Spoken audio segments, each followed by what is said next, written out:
हमारा टॉपिक है समायोजन।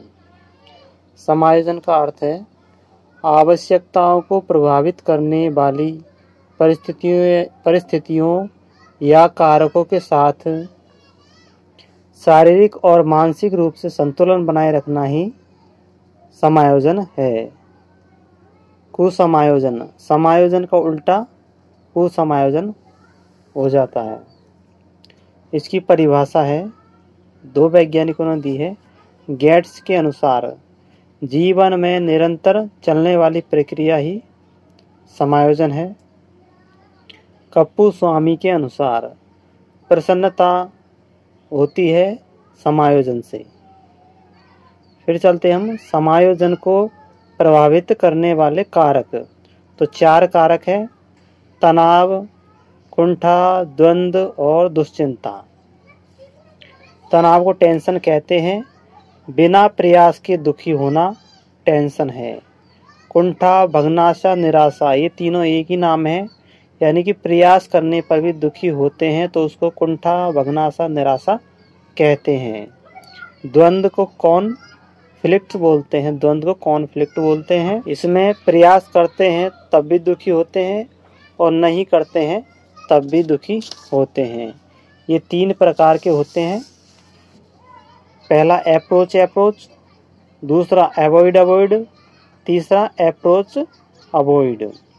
तो ग्राह्य का मतलब होता है कि दोनों कार्य हैं और दोनों कार्यों को वह करना चाहता है लेकिन एक करना होता है।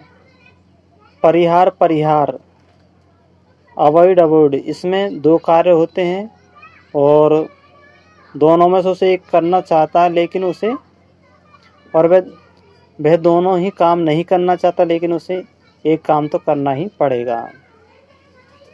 और ग्राह्य, ऐसी स्थिति में उसके सामने 2 काम होते हैं जिसमें उसे एक काम करना होता है लेकिन एक को वह छोड़ना चाहता है और दूसरे को पाना चाहता है। जैसे माँ बाप की इच्छा के विरुद्ध प्रेम विवाह, इसका उदाहरण हो जाएगा। समायोजन की युक्तियाँ या रक्षा युक्तियों के प्रकार या समायोजन के तरीके। तो 2 तरीके हैं। पहला प्रत्यक्ष रक्षा युक्तियाँ, दूसरी है अप्रत्यक्ष रक्षा युक्तियाँ। प्रत्यक्ष रक्षा युक्तियाँ वे युक्तियाँ हैं जो पूर्णतः चेतन मन पर आधारित होती है और जो तर्क एवं चिंतन द्वारा समस्या का समाधान करती है। और अप्रत्यक्ष युक्तियाँ वे हैं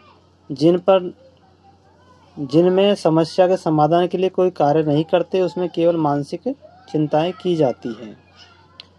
अब प्रत्यक्ष युक्तियाँ 6 है। पहली है लक्ष्यों का प्रतिस्थापन करना, यानी कोई लक्ष्य है उस लक्ष्य को बदल करके दूसरे लक्ष्य पर पहुंच जाना। बाधाओं का निस्तारण करना, यानी बाधाओं को हटा देना। तीसरी है अन्य मार्ग खोजना, यानी कि मार्ग में कोई बाधा है तो दूसरे मार्ग से चले जाना अपने लक्ष्य की ओर। चौथा है आक्रामक व्यवहार करना।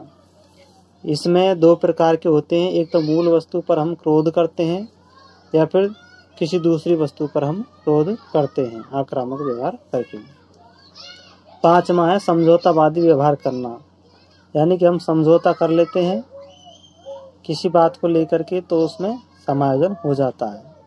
6वां है पलायन, यानी पत्नी के मर जाने पर सन्यासी बन जाना, इसका सबसे अच्छा उदाहरण है। अप्रत्यक्ष रक्षा युक्ति की ओर चलते हैं और ये 23 है। पहली है दमन, इसमें व्यक्ति अपने दुखदायी विचारों को धीरे धीरे भूल जाता है। जैसे शिक्षक के बुरे व्यवहार को लोग लंबे समय बाद छात्र द्वारा भुला दिया जाता है। अगला है समन, इसमें व्यक्ति दुखदायी विचारों को जानबूझकर या बलपूर्वक अचेतन मन में ले जाता है। इसका उदाहरण है किसी से झगड़ा होने पर यह सोच लेते हैं कि जो हुआ सो हुआ। तीसरी है प्रोजेक्शन विधि, जिसको प्रक्षेपण विधि कहते हैं। इसमें व्यक्ति अपनी असफलता के कारणों को दूसरों पर थोप देता है और स्वयं को दोष मुक्त बना लेता है। जैसे फेल होने पर प्रश्न पत्र को कठिन बताना या नाचने जाने आंगन टेढ़ा। चौथा है औचित्यकरण।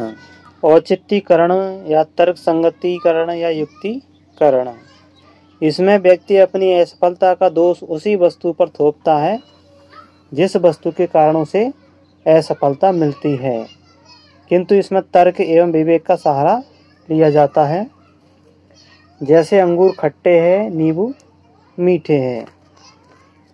अगला है विस्थापन। अपने नकारात्मक संवेग या उत्तेजित विचारों को मूल व्यक्ति से हटाकर किसी दूसरे निर्बल व्यक्ति पर थोप देना। जैसे ऑफिस की डांट पत्नी पर उतारना, ऑफिस की डांट को पत्नी पर डांटना, और कुम्हार की कुम्हारिन पर नहीं चलती तो गधी के कान ऐंठना। अब है उदात्तीकरण, शोधन या उन्नयन। इसमें मूल प्रवृत्तियों का शोधन करके समाज उपयोगी बनाया जाता है, अर्थात इसमें कामुक इच्छाएं, पाशविक प्रेम या राक्षस प्रेम का शोधन किया जाता है। जैसे तुलसीदास का रत्नावली के प्रेम का भगवान राम के प्रति प्रेम में बदल जाना। अगला है क्षतिपूर्ति। हीन भावनाओं के कारण एक क्षेत्र की पूर्ति दूसरे क्षेत्र से कर लेना। फिर अगला है तादात्म्यकरण या अंत्यक्षेपण। इसमें बड़े व्यक्ति का अपने साथ होना या दूसरों से अपनी पहचान करना।